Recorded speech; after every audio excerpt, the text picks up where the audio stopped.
automático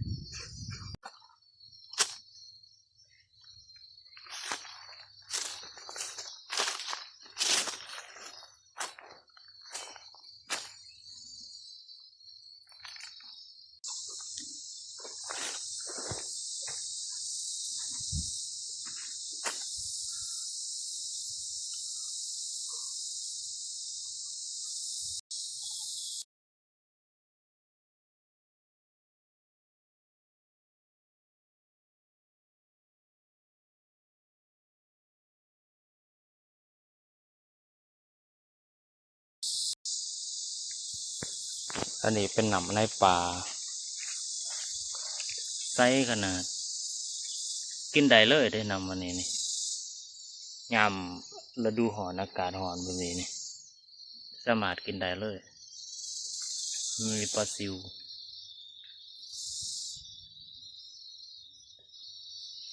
อันนี้ทั้งผู้ด้วยนี่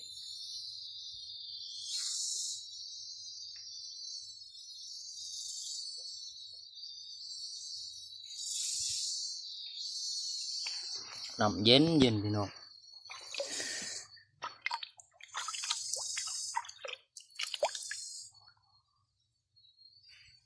เย็นครับชมวานในป่า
เสียงกระเลน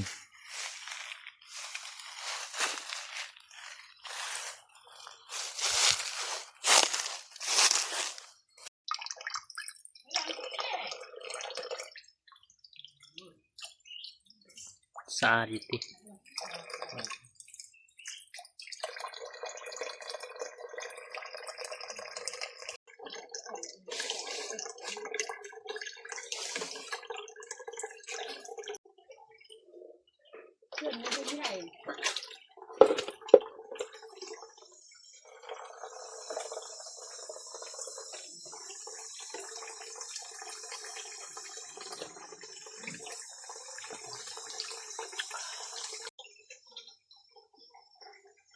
ตอนนี้เราเจอ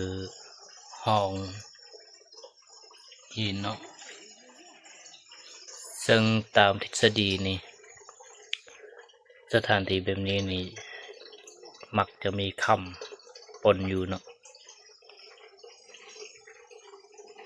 อันนี้เราบ่ได้มาหาคำเนาะเราก็แค่มาเดินป่าซื่อๆตามทฤษฎีนี่แบบนี้นี่ก็คือมีคำแน่นอน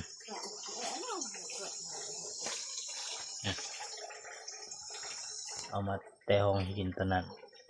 ลงมาพี่มันก็ออกมานี่ถ้าเจ้าเนี่ยเจ้าพวกนี้เบิดละนี่เป็นดินหมดละต้องลงลึกในนี้ เอาขึ้นมาแล้วก็หอนได้แน่นอนตามทฤษฎีนี่แบบนี้นี่มีคำแน่นอน นี่เป็นวิธีในการหาเขียดของสาวบ้านแถวนี้จะมีเขียดซ่อนอยู่ mà chết nóng vậy mới được thử นี่ก็คือ chết sớm vậy lên นี่ rồi คือเขียดเนาะ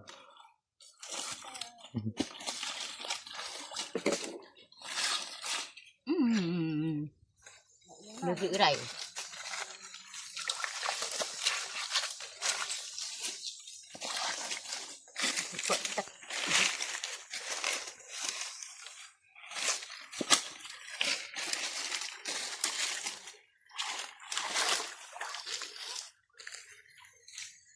ra đầm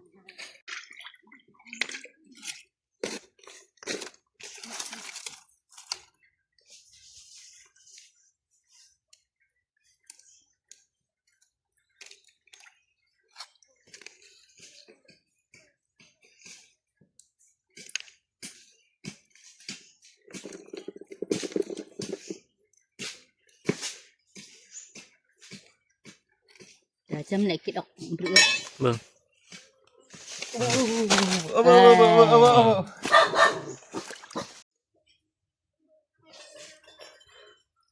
lắc cái nè lắc nó อืม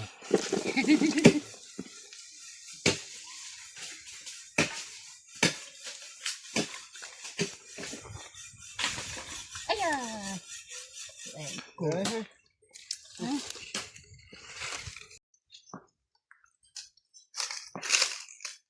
กินเลยเนาะ ทิมแต่ใส่ใหญ่ thật lụy ใส่แกทิมแต่ใส่แก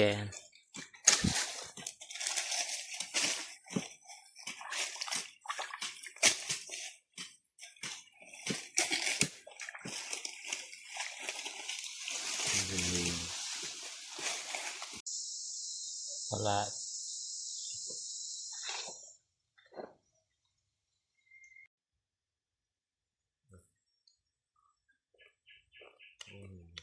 แซ่บ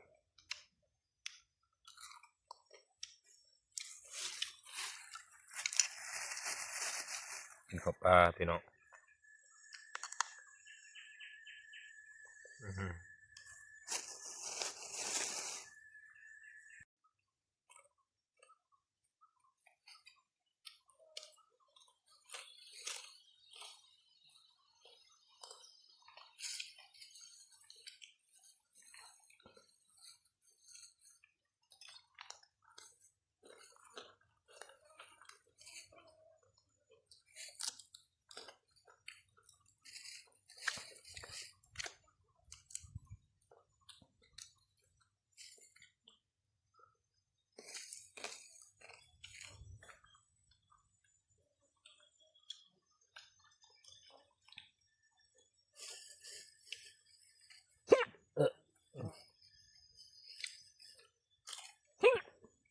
แกนข้าวเออ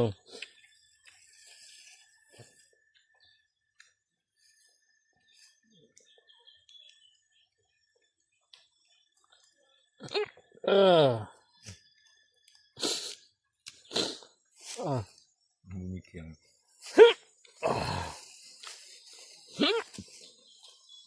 อืม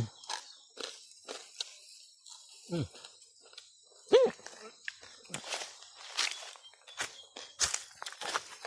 อ่า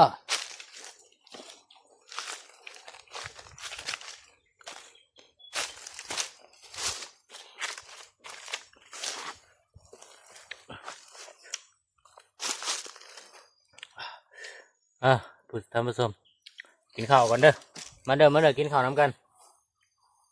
เดินปลามันนี่บ่เจอเพิ่งซ้ำได้แต่นกตัวหนึ่งบ่ได้เอาเมื่อบ้านซ้ำกินอยู่นี่เลย เป้าหมายสิไปหาตีเพิ่งนี่แหละบ่ได้เพิ่งบ่เห็นช่วงนี้จักเป็นจะได้ประสบดีคือเขา ก็เลยพักผ่อนกินข้าวก่อนมาเด้อกินข้าวน้ำกัน